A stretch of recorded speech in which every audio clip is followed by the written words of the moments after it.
Happy Wednesday, guys. College basketball and NBA. I don't know. I'm all fucking jostled up. Uh, Forgive any slowness. Tad emotionally uh, drained. I don't know. Sometimes you're gonna scoop up all the value in the world that doesn't equate the results. Valpo plus 1,000, up six with like a minute to go, up four with the ball and 50 seconds to go, and just turn it over like the last like four possessions. Fight to double OT. Norris is just draining threes. Indiana State up 17 in the second half as a plus 425. Miss a game winner, go to OT and lose. Miami up one with 7 seconds to go, and the foul. Just tough. Northern Illinois hit at plus like 950. So that was nice. Towson, biggest of the day, hit, but man, like Valpo just sending me in. I will not be touching you guys again. While you guys can almost win like any game on any given night in that conference, um, just I can't touch you guys again this season. That was way too much. Let's dive into today. Sorry, babe. Sorry about that. Diving today. I'll try and work through the scatterbrain as much as possible. Got a request from somebody else to try and come back on closer to tips. So I'm going to try for either like 11 a.m. tomorrow Pacific time or 1 p.m. Pacific time. One of the two. That gives like a few hours still before the Villanova Xavier tip. I'm going to try doing the little share screen thing for as long as it works. I'm going to have to. I only have one monitor on this, so it's just on my laptop in bed. So I'm going to have to switch back and forth. Whatever. We'll get better at this. Villanova Xavier, I'm passing. I just think Villanova so hot right now, but Xavier, Xavier has like the biggest dick on the court. Paul Scruggs is the best player on the court. They have a little more experience. This group, seeing Villanova once already this year, kind of got shellacked by them. Now they're at home. I don't know. I still think Xavier is really good. I see in some places it's already flipped towards Xavier. Um, I don't know. Can't get in the way of Villanova right now, though. They've kind of turned a corner. No, I didn't watch the first matchup. Maybe I'll get a chance to look into it tomorrow. But if anybody has anything that jumped off the screen to them in the first matchup, I'm surprised. Paul Suggs went like 2 for 10 or something like that. I saw in the box score. Should have probably watched that live. Um, East Carolina's chippy. I like that Newton kid a lot, but Cincinnati's in pretty good form, just draining everything they look at. I think Furman probably kicks the crap out of East Tennessee. I don't think East Tennessee can hang with them. It's too much guard play from Furman right now. Nine's too many. If anything, I think that probably gets pulled back down. That's not going up to 10 or anything. There's enough respect for East Tennessee out there. So you at least wait on Furman. Maybe we'll come back to that. I haven't finalized a lot of the card yet because fucking Valpo is still sitting in the back of my brain. So I'm going to wait, look at Furman later, not touching Louisiana. On Louisiana State on the road at Florida. It's going to be tough for him to score. Colin Castleton's playing really well right now. Are they going to be able to deal with him inside? Are they going to be able to get stuff easy at the bucket? Probably not. But I have to lean their way just given the way that just too many unforced turnovers, not enough play creation from Florida. Like watching them, I don't know, taking them against Auburn. I still think, I mean, we kind of saw it today. Auburn's guards get fucking wild. They are overrated. They are 100% overrated. But just Florida just couldn't get enough going. Like they have to consistently go to Colin Castleton inside for offense. I don't want to take that against an LSU team that's going to have Brandon Murray. He's the piece they need. He's like somehow as a freshman, the steadying piece on the offense that they really need. You saw it in the Auburn loss. He was what was missing. So it'd probably have to be LSU or nothing for me, but maybe if they flip to a dog. Not touching Chattanooga right now on the road, especially against a Western Carolina team that just shoots a shitload of threes. Too much variance involved in that, especially because Chattanooga's too willing to like with Malachi Smith, and I like them a lot, but still think they have a little bit of ways to go to progress to where they end up needing to go. Definitely not touching Minnesota after the second half. We saw them play against Michigan State last time out, but I don't like Michigan State's guards. I think they're also overrated. We saw it against Loyola Chicago today. If Loyola Chicago played really close against Auburn and they played really close against Michigan State, albeit early in the year when that stuff plays up, like their style of play is going to play up against the guards that need to gel together. We said that last night. What the fuck? But I still just, I don't know. How are you playing that close? Loyola Chicago is not good. They're really not good. It took a million threes for them to beat Valpo as a 15-point favorite tonight. They're just not good. Duquesne has already flipped in that direction. I think it would be Duquesne or nothing for me. They should have a big advantage inside with Williams, the Indiana State transfer, easily the TCU transfer. I'm not sure whether I definitely trust their guard play yet. I thought UMass, I had it as like written down as like a lean I didn't write anywhere, just on my board. Because they had the matchup. I don't really trust UMass, so I couldn't take them, but they had the matchup. And then I watched a little bit of the Davidson game today. So UMass isn't playing like shit. And Duquesne came out and beat them. I saw at the end of the game, pretty emotionally invested. Like, I don't know, that whole program's been through a lot with all the transfers. Like Keith Dambro, the Akron guy, really good coach, came there. And then now, like, a lot of people came, left the program, even some of the Akron people that came with them. So now, I don't know, maybe they're turning a corner. I see the players hugging Dambro and shit at the end of the game. I don't know, that plus the inside advantage. Fordham, kind of like transfer guards that they probably do have the more skilled guard play between Quisenberry and Antonio Day. I just don't know whether I trust it. Like, but they are explosive. I don't know whether I definitely want to take Duquesne. Now that the line's flipped to like, if you have to pay like minus 135 for Duquesne, I don't know. But they are going to have some consistent offense. I don't know, if Keith Dambro's hugging his players on the sideline at the end of the last win, that shit's worth a lot. Like, that really is worth a lot. I'm definitely 100% not taking Fordham. St. Joe's against Rhode Island, I think is super interesting. It's like plus 8.5, and the money line's up around plus 3 something. I think St. Joe's is super interesting in this spot. Matchup wise, they have Obina. I think he's like a Vanderbilt transfer. They have a big ass sophomore named Coleman, and then Funk, who's not going to really be able to bang. But the Rhode Island is basically the Mitchell the Mitchell twins or brothers, whatever they are. But the giant centers, the dual centers, they're be trying to bang it inside on St. Joe's, who actually plays pretty good two-point defense. I watched that Davidson game last time out. I've watched a bunch of St. Joe's actually this season. But 2-point defense wise inside, they actually wall up pretty good. They're going to restrict Rhode Island to shooting a lot of things like in that maybe like 10 to 12 foot range where like the guards are going to have to pull up because the guards aren't that big. They're like smaller ish guards. I think they're going to have to pull up in that mid range or be forced to take threes. And maybe they keep the Mitchell brothers a little farther away from the rim. On the other side, Rhode Island walls off the paint good. Obviously, they have the 2 huge 7-footers, but not great on the perimeter. It's going to be a big game like Funk. I mean, you're probably going to give up a little bit on the inside. You got to make up for it on the other end. How many threes does Taylor Funk hit? Is he going to have like a 1-for-7 night out like he had last time out against Davidson? Or is he going to have a better night out?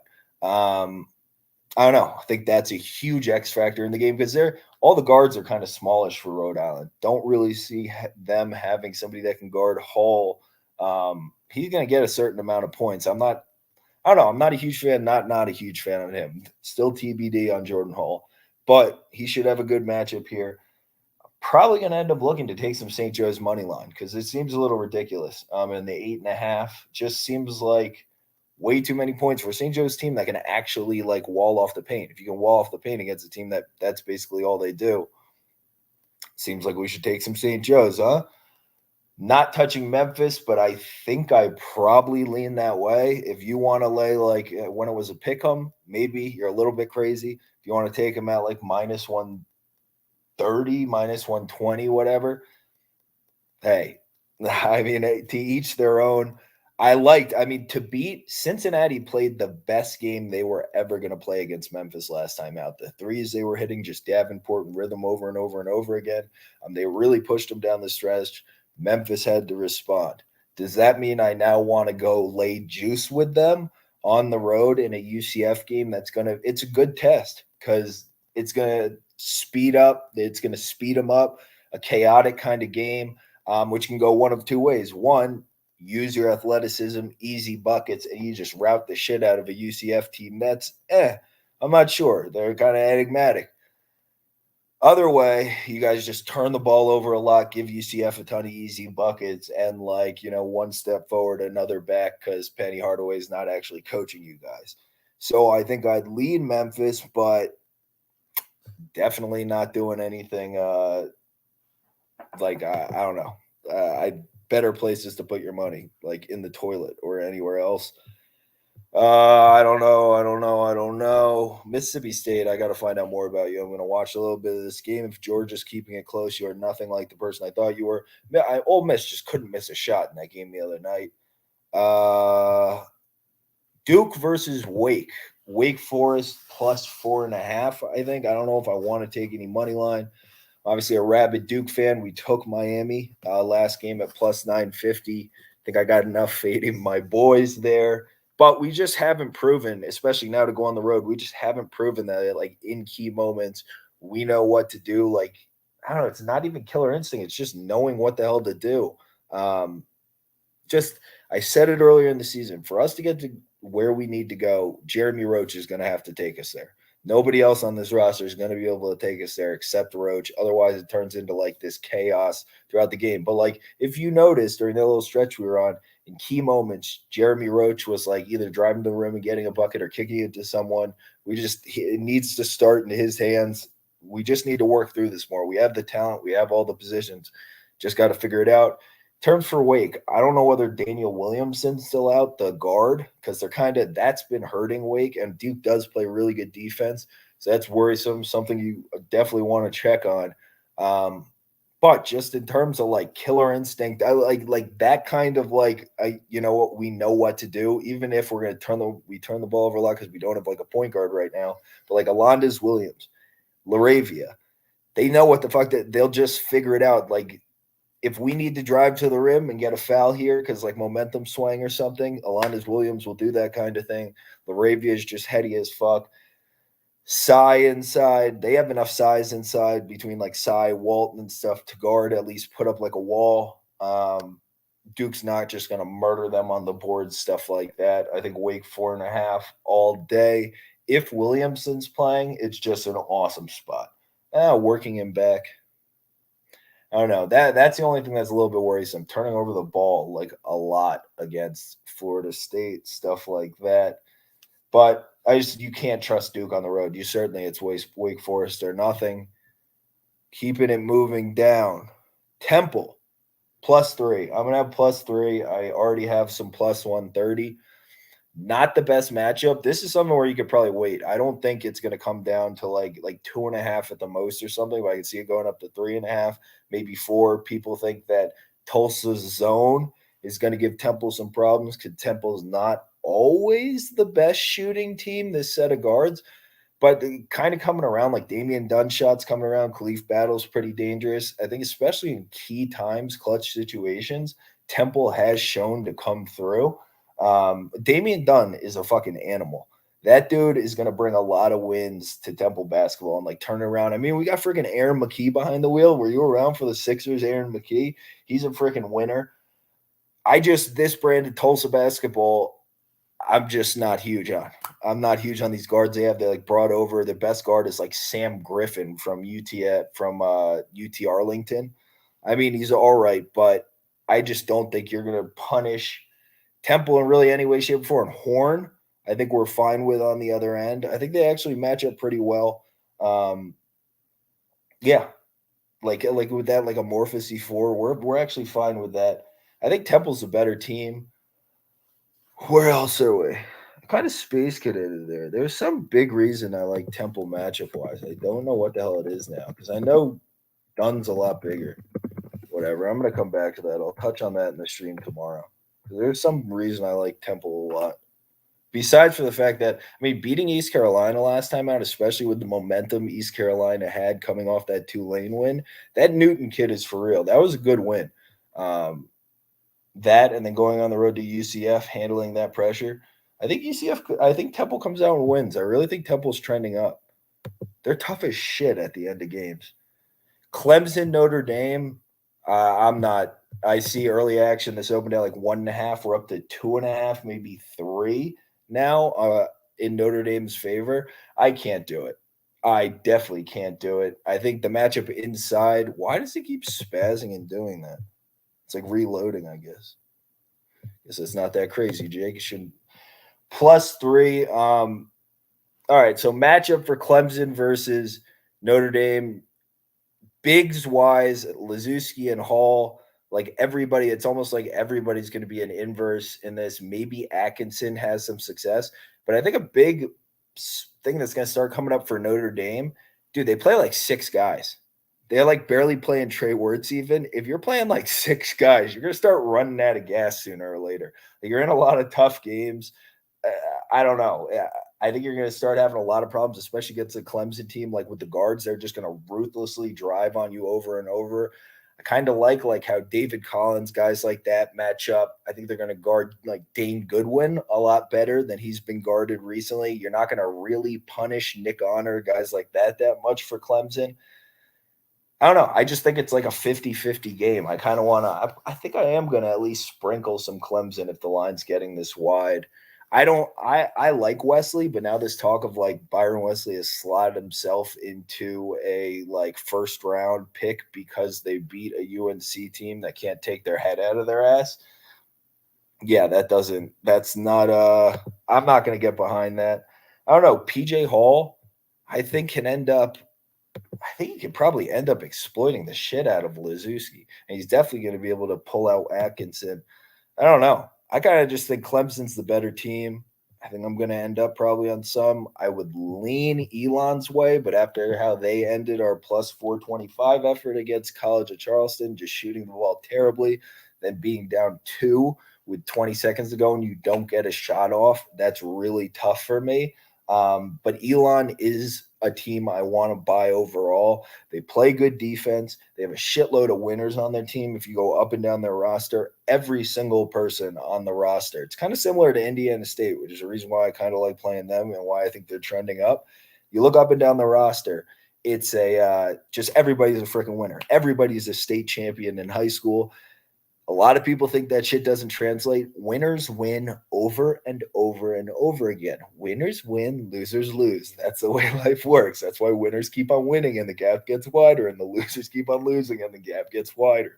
I don't know. It took me a long time to actually learn that lesson. Where I learned it was that Loyola Chicago team, the one that made the run with like Clayton Custer, Ben Richardson, and them. If you look on that roster, it was like 70 or 80% of the kids on the roster had won a high school state championship. Absolutely insane. But yeah, Elon plays defense, all stuff like that. Just ball security.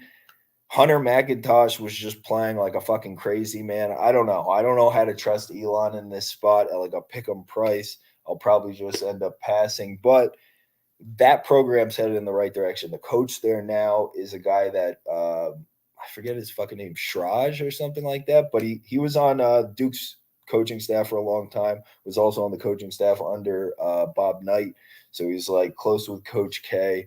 I think he's going to end up turning the program around. Definitely lean Elon. Where else are we going? Screw Bradley and Evansville. Evansville is just so gross. Don't want to go anywhere near SMU. I would like to see whether they have officially broken down mentally or not. Because also, maybe Cincinnati just hit them with a dump truck and they just haven't broken down completely mentally, but most of the way. I think Southern Illinois over Missouri State. I'm not sure about the matchup because Missouri State's going to have a really big, like, athleticism edge, kind of like just a big size edge at guard. Like, I don't know who we're going to have guard Mosley.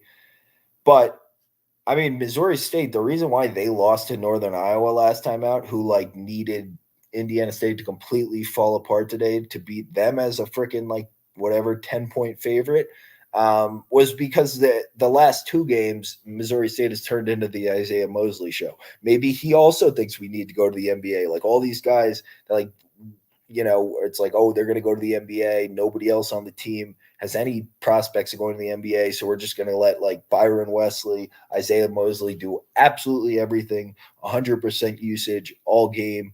And I guess that's the game plan. I don't know. But that's not real basketball. You have a lot better options to go to. Not better options, but like spread it out. Prim is a weapon.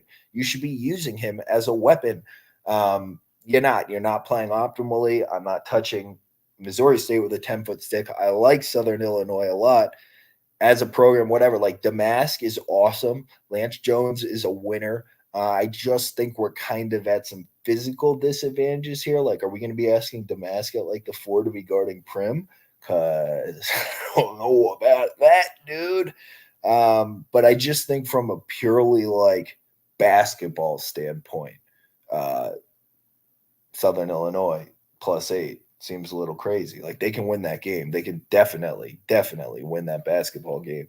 They're like a better basketball team. Okay. Breath. Where are we? Utah State, Colorado State. We just got a little more to go, and then some NBA. I actually really like the NBA slate. I actually think I like the NBA slate better than the college one today. Utah State, Colorado State. Colorado State looking like shit coming off of their long pause. I think you're either taking Utah State money line and you're hoping that the coaching of I think Odom, that's his name, right? Ryan Odom. He's the guy that came over from UMBC. I think the coaching, you hope that the coaching of Ryan Odom against this like sluggish Colorado State team gets the job done, and they just figure out a way, turn them over, just figure out a way, and then, or you're taking Colorado State to just absolutely come out, take their frustrations of the embarrassment in that shellacking to San Diego State. I like these kids like Stevens, the coaching under Medved, like Roddy, like they have really good personality on this team. I do think they probably do respond. I would lean the like -4.5, -5 way. I don't know how much it's going to get too much more. There's always love for Utah State in the market, always tons of respect for them, from like analytics people, people that really love coaching. Like I think I don't know how it's going to get too much higher than 5. You might as well wait at this point if you want to take that side. But on that side, it's like, who the hell, like Idle Rock and shit's going to try and stay in front of Stevens. They're just so much more dynamic. And then they just run Utah State out of the gym. I would lean in that direction. But I don't feel like playing any guessing games. St. John's UConn 11.5 seems fucking insane. Do I want to? I like UConn. And I like all the people in the. I think like, I don't know. Every time I watch Pauly play, I'm like, can this guy play in the NBA? I can't tell. Can you play in the NBA? Tyrese Martin, can you like somehow turn your way into like a Dylan Brooks role? It's like, no, I know you can't, but I just like all the pieces. I like Hurley as a coach. I like Cole and like how hard he works for that team, everything. But this team, like, I feel like they can come out and lose to anybody on any night. Like the percentage that like Sonogo, their big shoot, is like insane. Like how efficient Pauly is. He's so efficient. I feel like all he does is just sink threes. Same thing with Whaley. Like they just all shoot ridiculously high percentages from 3. Sonogo is so efficient inside. It's like the guard play is like RJ Cole. We really like him, but let's not forget he's like a transfer up from like a mid-major. Like this team really lacks talent, really relies on a high percentage from 3. What happens when those don't go in? What happens if like St. John speeds some of this up, gets in his face, uses some athleticism at the guard spot to cause some turnovers, some easy buckets. Champagne, who's going to guard him? There's nobody really on this roster to guard Champagne. 11.5 I need to look at this game more and like figure out just after today if I want to run into it again. But St. John's at like plus 11.5 or like plus 500 just seemed fucking crazy. I feel like UConn can lose to anyone on any given night just because of that stuff. It doesn't mean they will, but like, I don't know. I was semi-impressed by the St. John's win over DePaul, and then St. John's losing to Providence. Like, I'm kind of like with the bounce back. I watched that game. I just thought Providence played really well. I did not think St. John's played poorly. And then, like, if you look back at the evidence and like what we've kind of been theorizing here, if their chemistry is okay, Providence might just be the tits, and that's just the way it is. Maryland +4.5 over Northwestern, and the money line around +170. I'm going to end up sprinkling both. Maybe I'm just going to slam my head into a wall over and over with Maryland. We took them last time out against Wisconsin, and I don't know. I mean, it kind of went like I thought they actually did a pretty good job at limiting Johnny Davis, who's just a stud. Ayala did like as good as he could, whatever combo they put on him with Hart, whoever. I just think like Wisconsin might be really that good. Like we keep like it's like over and over. I thought Dante Scott would eat a lot more than he did. I thought the inside. I don't know. I mean, Danny Manning, what the fuck are you doing? Like I wasn't watching the game. I got to check whatever. Did Wahab get hurt? I feel like I don't know if Wahab didn't get hurt. I don't know what the hell we're doing. Why weren't we playing him bashing Wisconsin inside? I don't know. Maybe because then we just pull out and Crow would just shoot threes on the other end. I don't know. I'm not sure. But I think Maryland continues to trend up. They're in these tight games. They were in a tight, had the lead in the second half against Iowa, had the lead in the second half against Illinois, had the lead in the second half. Yeah, they had the lead like up 3 with a couple minutes to go on Wisconsin. I think they're just close to turning whatever the corner. Northwestern on the other end, who won the first matchup. I don't know. I can't do this backcourt. This Chase Audige, Boo Booey backcourt. I can't freaking do. I know Ohio State just I thought Northwestern had a ton of value last game. I said that. But I understand Ohio State just hit a shitload of threes and shot really well, like Liddell had a career night. But just watching the way they play, they're so freaking spastic. Like Chase Audige just taking like, dude, you are nowhere near skilled enough to be playing like you're Kobe Bryant, just taking like pull-up mid-ranges where you're like banking them in from 20 feet out. I don't know. There's some psycho ball on this team. I don't think Ohio State's playing well either. That whole game to me was like, this is shitty basketball. I want to fade Ohio State next time out. I want to fade Northwestern next time out. I'll take some Maryland. Oh, all right. We're almost done here. Georgia Tech or nothing for me over Boston College. I'm not laying fucking points with Boston College when Michael DeVoe is on the other side. He's the best player in the game. Yeah, I think that about sums it up. I'm not laying points with Boston College. Don't know on TCU, Kansas State. I think Arkansas probably responds here and beats the shit out of Missouri at home. Missouri coming off the big win against Alabama. Now you got to go to an Arkansas team that, okay, so they were playing like shit for a while. That last game against Texas A&M, how they responded coming back in the second half when shit really didn't matter. And Devo Davis over and over and over. Devo Davis is going to put up 30 tomorrow. I think Devo and JT Note combined for like 50 points, and I think they probably score like 95 on Missouri. Just kick the shit out of them. Maybe I'll take some -14. Louisville, 6.5, 7's too many, but they're not going to lose to NC State. I just don't think the NC State win over Virginia Tech is weird to me, and it's what's going to end up keeping me off of what's it called? Virginia Tech today. Even though it's like, I just think I understand you just have this massive guard length edge and stuff if you're NC State in that spot, and you kind of do again in this spot.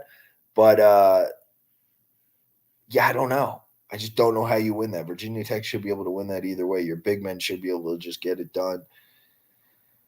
North Carolina, I think they end up keeping it close, but the fact that Casey Morsell and Cam Hayes are not playing tons of minutes and we're foregoing them to like Seaborn and these other guys means something's wrong with this team. There's something drastically wrong with this team because I know how good Cam Morsell is at basketball, or Casey Morsell, and I know how good Cam Hayes is at basketball, and they should be starting. They just should be, and I don't know what the fuck's going on with this team, but Kevin Keatts doesn't know what the fuck he's doing.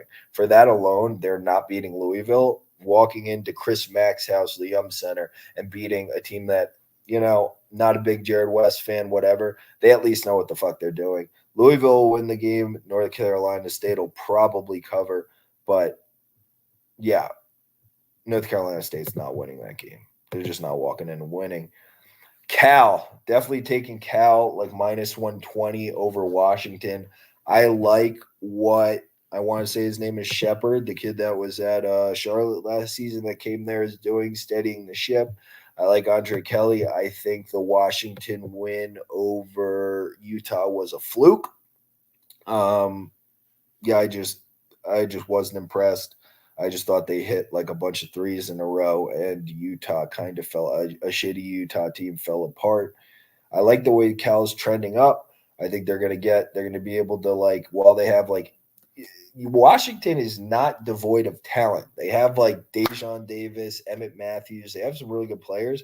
It's just like not a real basketball team. Cal is a real basketball team. I think they've come together pretty well. I like the way this team's trending. I'll fuck with Cal. I think they have the defense. I think they can take care of the ball enough on the road to get it done. Not going anywhere near Santa Clara. PJ Pipes has mysteriously disappeared from the team. I don't even know what the hell he's doing. I think he's in like sweats on the sideline. They still don't have Badeko.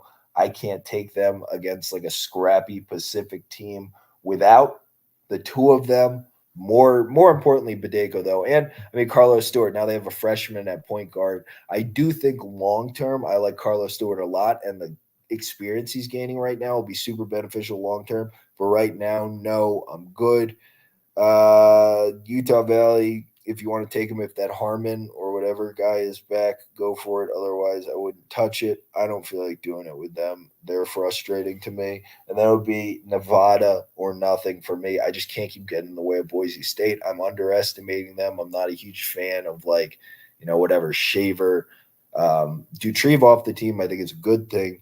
But like Acott, all those guys, Armis, I don't know. I just like in my head can't get behind it, but I know looking at their record and what they've done that they're a good basketball team. But my brain like wrapping around it, it's difficult for me to do. I think Grant Sherfield is the best closer on the court, so I would go with him over anything. In terms of NBA, maybe I will end up taking some Nevada if I'm feeling. How late is that game? Is that a standalone game? Super late? If it is, I might end up fucking with it. No, I'll have Cal on. For NBA, I think the Celtics.